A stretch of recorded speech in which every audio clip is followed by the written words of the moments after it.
जय हिंद। आज के विषय में समझेंगे मोदी के खिलाफ षड्यंत्र के बीज बोने वाले कांग्रेस का दिग्गज नेता। हम बात कर रहे हैं एक्स पीएम यानी डॉक्टर मनमोहन सिंह की ओर से जब एक ऐसा स्टेटमेंट सामने में आता है, जैसे कि आपको पता है कि इंडिया में पक्ष विपक्ष का बड़ा ही खतरनाक युद्ध चलता रहता है और ऐसे में विपक्ष की ओर से तारीफ कर दिया जाए, पीएम मोदी का नेतृत्व के बारे में यहाँ पे सराहना किया जा रहा है और ऐसे विषय में कह रहा है कि भारत ने बहुत ही अच्छा किया था। ये कहीं ना कहीं हमें खींच के ले जा रहा है G20 की ओर से, क्योंकि मामला इसी से जुड़ा हुआ था। और ऐसे विषय में मन में सवाल ये भी यकीनन आ रहा होगा कि जिस प्रकार आपने देखा गठबंधन अभी हाल ही में बनाया गया है, कई सारे दल उसमें मिले हैं, कहीं ऐसा तो नहीं कि बीजेपी के साथ अब कांग्रेस मिल जाएगा, क्योंकि इनका तारीफ के पीछे षड्यंत्र का भी सामना एक सवाल आ रहा है। ऐसे विषय में सच्चाई भी है क्या, ये भी एक शक बनता जा रहा है।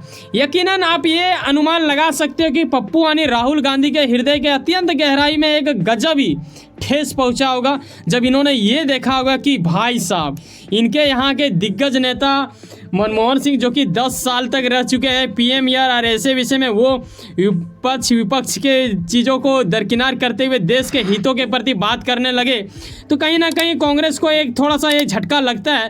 और ऐसे में लगना तो नहीं चाहिए, लेकिन कई लोगों के मन में ये सवाल आ ही रहा है, तो मैं उसी चीज़ को आपको याद दिलाना चाहूँगा।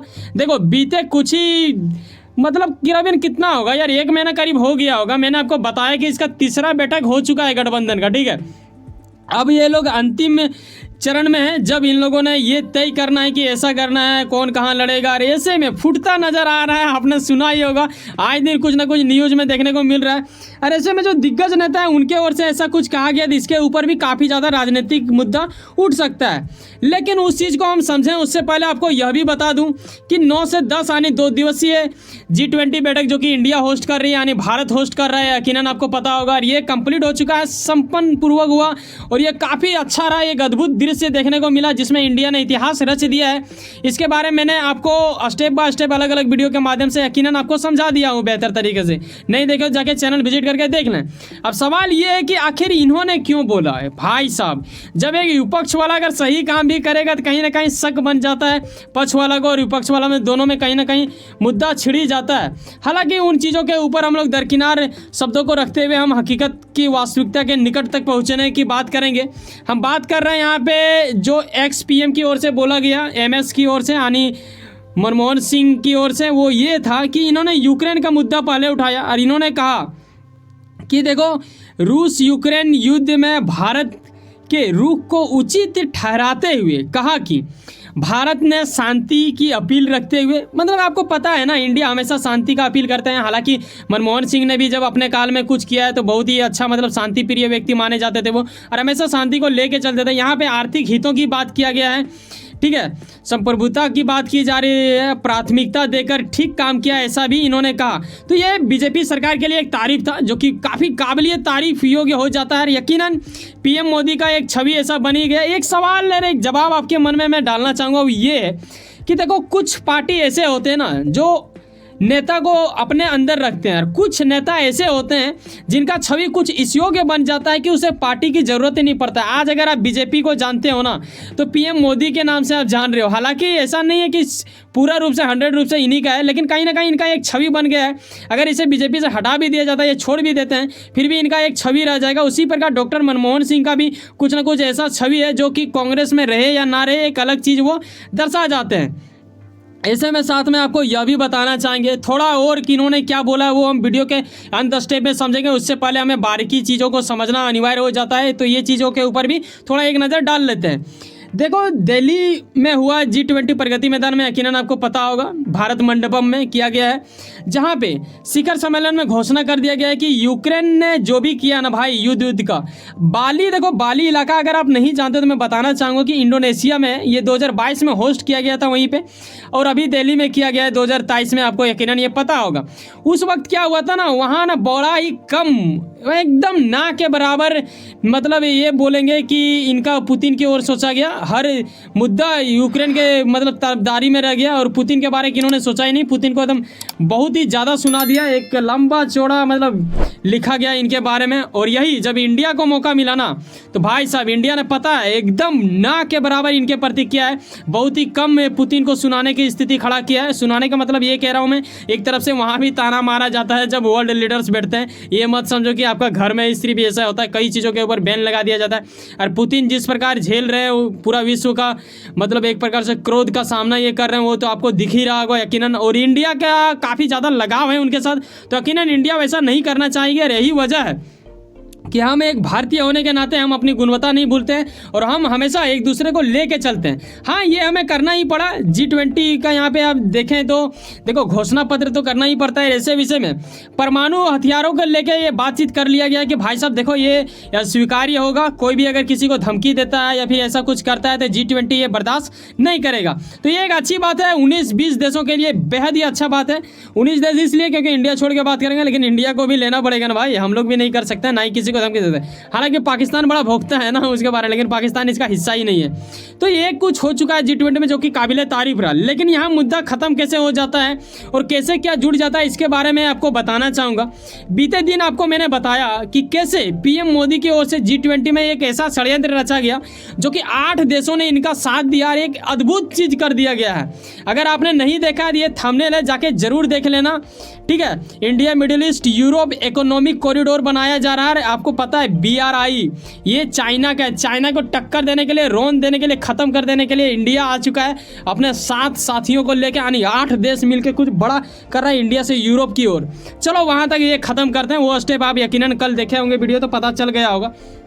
अभी आपको यह समझना पड़ेगा कि हमें ना हमेशा से ये चीज़ डर सता रहा था कि शी जिनपिंग ने आया, पुतिन ने आया, अब क्या होगा। लास्ट में घोषणा पत्र जारी किया जाता है जिसमें जितने भी लीडर हैं वहाँ पे G20 में जुड़े हुए सदस्य, उन सभी लोगों का एक मुद्दा रहता है।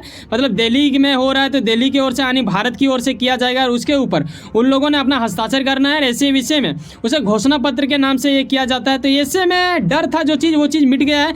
PM मोदी खुद कहता है कि भाई साहब हमारे टीम वर्क की ओर से मतलब काफ़ी जिद्दोजहद प्रयास के साथ ये हुआ और आप लोगों का साथ रहा। ऐसे में 19 कंट्री ने काफ़ी अच्छा तरीका से इंडिया का सम्मान किया और ये एक सफल माना गया। आप इस आर्टिकल के माध्यम से भी देख सकते हो, घोषणा पत्र बिल्कुल सफलतापूर्वक कर ली गई है और ये बेहद भारत के लिए बेहद ही एक चौंका देने वाला स्थिति कर उत्पन्न किया गया है, ताकि इंडिया ही नहीं पूरे विश्व में ये डंका पीट देने की हालात कर देता है। और ये आए दिन आपको देखने को मिलता है। अब आते हैं अंत स्टेप में, जहां आपको मैं एक दृश्य दिखाना चाहूँगा। यार देख यहाँ ये हाथ देखो, ये संभावना वाला बात है, मैं क्लेम नहीं कर रहा, पता नहीं शायद मुझे लग रहा है या फिर कई लोगों को ऐसा लग रहा होगा कि यहाँ पे पीछे वाली जो महिला है ना, ये दरअसल इनको शायद कहना चाह रहा है कि सुनो टोपी वाला जी अब थोड़ा दरकिनार लगो ना, कैमरा मेरे देर नहीं आ रहा। अब ये हो भी नहीं सकता है, हो सकता है ये भी कि वो कुछ इनको बोलना चाह रही होंगी, तो ऐसा भी हो सकता है, ना भी हो सकता है, तो आप ऐसा ना समझें। लेकिन मुझे लगा तस्वीर में ऐसा बोल दूँ तो मैंने बोल दिया। जैसा कि मैंने आपको पीछे बताया कि पक्ष विपक्ष की बात ना हो तो ऐसा हो ही नहीं सकता, क्योंकि ये भारत और यहाँ पे आए दिन षड्यंत्र चला जाता है। और यहाँ आप देखते हो कि यही XPM यानी हम बात कर रहे हैं मनमोहन सिंह की ओर से ये भी कह दिया गया कि भारत अभी जहाँ खड़ा है ना, ऐसे विषय में राजनीतिक जो मुद्दा है वो तो है ही, अलग अलग जगह पे अगर लेते हैं तो इसका जिक्र होना चाहिए, लेकिन इनका डायरेक्टली इनडायरेक्टली ये भी चीज़ क्लियर कर दिया गया है कि भाई साहब इन्हें ना पर्सनली अपने पार्टी के लिए यूज ना करें, ये मामला जुड़ा हुआ है देश से। तो कहीं ना कहीं ये कहना चाह रहे हैं कि भाई साहब अगर PM मोदी के काल में अगर ऐसा कुछ हो रहा है तो वो क्रेडिट ना ले। अब आपके मन में क्या ये सवाल आ रहा है कि क्या लगता है कि PM मोदी ये क्रेडिट नहीं लेना चाहेंगे? यकीनन अगर उनका सरकार है तो वो कह सकते हैं कि हाँ मेरे शासक काल में ऐसा कुछ हुआ है, इसमें आप नहीं रोक सकते, ये बिल्कुल मूर्खता वाली बात हो जाता है। हालांकि आप अपनी राय रख सकते हो, ऐसा मुझे लगता है, इसीलिए मैंने आपको ऐसा बताया। और आपको एक अच्छी वाली बात मैं ये आपको बताना चाहूँगा कि हाल ही में आपने देखा ना कि भारत और इंडिया के नाम पे विवाद हो रहा था। और ऐसे में बीते कुछ दिनों पहले मैंने एक वीडियो बनाया जिसमें मैंने आपको बताया था कि एक देश एक चुनाव को लेकर ऐसा मुद्दा सूत्रों के अनुसार पता चला था कि संसद विशेष सत्र बुलाया जा रहा है PM मोदी की ओर से। ऐसे में गठबंधन इंडिया को लगने लगा था कि उसे हटा दिया जाएगा और अब इंडिया का नाम सिर्फ भारत रह जाएगा। यकीनन भारत सुनने में भी अच्छा लगता है, एक अपनापन महसूस होता है। तो अब देखने वाली बात होगा कि क्या होगा, क्योंकि G20 मुद्दा खत्म होने के बाद अब मीडिया में चर्चा यही होने वाला है। लेकिन यह एक बात बताना चाहेंगे कि अगर आप मेरा चैनल को सब्सक्राइब किए हो तब तो बहुत ही बेहद ही अच्छी वाली बात है। अब वक्त आ चुका है कि आप हमारा सदस्यता ले सकते हो चैनल का। ये बटन पहले आपको नहीं दिख रहा होगा, लेकिन अब दिख जाएगा। और मैंने आपके लिए एक बड़ा ही अद्भुत कार्य कर दिया है, वो ये कि भाई साहब देखो, पैसा ना बड़ा ही एक वो चीज़ होता है ना, जो कहीं ना कहीं हृदय के अत्यंत गहराई में बसता भी है और क्रोध भी उत्पन्न कराता है। ऐसे में मैंने बड़ा ही सस्ता रखा है, जो कि अभी शुरुआती आप देख सकते हो। मैंने 3 चांस आपको दिया है, जिसमें यहाँ मैं आपको दिखा रहा हूँ रेड चांस, जिसमें आपको देना पड़ेगा 29 रुपीज़ पर मंथ के लिए। और अगर आप चाहते हैं ब्लू चांस लेना तो आपको देना पड़ेगा 59 रुपीज़। और अगर आपको चाहिए गोल्ड चांस तो आपको देना पड़ेगा 89 रुपीज़। ऐसा करके पे करना पड़ेगा। आपको डिस्क्रिप्शन में जाना है, लिंक मिलेगा, टच कीजिएगा, डायरेक्टली आपको रिडायरेक्ट कर दिया जाएगा आपके पे मेथड में। फिर वहाँ से आप आसानी से कर सकते हो। और आपके मन में ये सवाल जरूर आ रहा होगा कि सर अगर मैं आपका चैनल का सदस्यता लेता हूँ तो हमारा फ़ायदा क्या होगा। फ़ायदा ये होगा कि अभी तक आप मेरे लिए एक नॉर्मल ऑडियंस हैं। जब आप हमारा सदस्यता लेते हैं तो यकीनन आप हमारे लिए खास हो जाएंगे। और चैनल की ओर से आपके ऊपर थोड़ा बेहद ज़्यादा जानकारी देने की जिद्दोजहद प्रयास लगा रहेगा। अलग वीडियो आपके लिए पेश किया जाएगा, जो कि सिर्फ आपके तक पहुँचेगा। वैसे सुनो ना, कहीं ना कहीं आप कुछ ना कुछ काम करते होंगे, लेकिन अपने काम के प्रति काफ़ी ज़्यादा उम्मीद रखते होंगे। यकीनन आपका मेहनत आपका मंजिल बन के मिले। वैसे सुनो ना, सब्सक्राइब कर लो, पावर ऑफ चांस से जुड़े रहो मुझसे। चलो मिलते हैं किसी नेक्स्ट वीडियो में। बाय, जय हिंद, जय भारत।